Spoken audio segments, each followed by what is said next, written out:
Abdelrahman Al-Msahel, ministre des Affaires étrangères, poursuit sa tournée en Europe de l'Est. Il est arrivé aujourd'hui en Serbie, où il a été reçu notamment par le Premier ministre de la République de Serbie, Mme Ana Brnabić. L'entretien a porté essentiellement sur les relations bilatérales et les voies et moyens de leur renforcement dans le cadre des deux parties. Dans ce cadre, les deux parties ont évoqué le référent historique des liens algéro-serbes qui doit inspirer le développement des liens de coopération entre les deux pays. Abdelrahman Al-Msahel s'est entretenu également avec son homologue, le vice-premier ministre des Affaires étrangères de la République de Serbie, Ivica Dačić. Un entretien élargi aux deux délégations. Les deux ministres ont d'emblée évoqué la mémoire du caméraman serbe de la révolution algérienne, Steva Labudović, décédé, il faut le rappeler, en novembre dernier, qui symbolise les liens historiques qu'entretiennent les deux pays.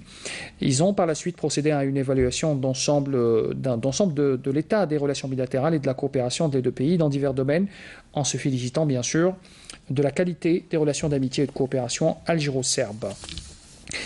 Des signatures ont sanctionné donc cette entrevue entre les deux ministres des Affaires étrangères. Alors les signatures ont concerné notamment un mémorandum d'entente dans le domaine de l'environnement et du développement durable et les énergies renouvelables, ainsi qu'un programme de coopération dans le domaine de la jeunesse et des sports couvrant la période 2018-2020.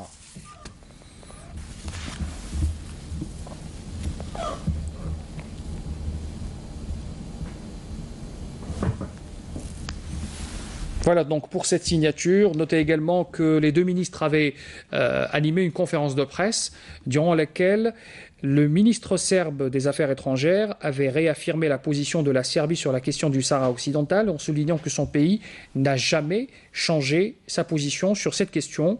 Je vous invite à écouter la réponse de Abdelrahman Al-Msahel qui était donc présent à cette conférence de presse. Écoutez.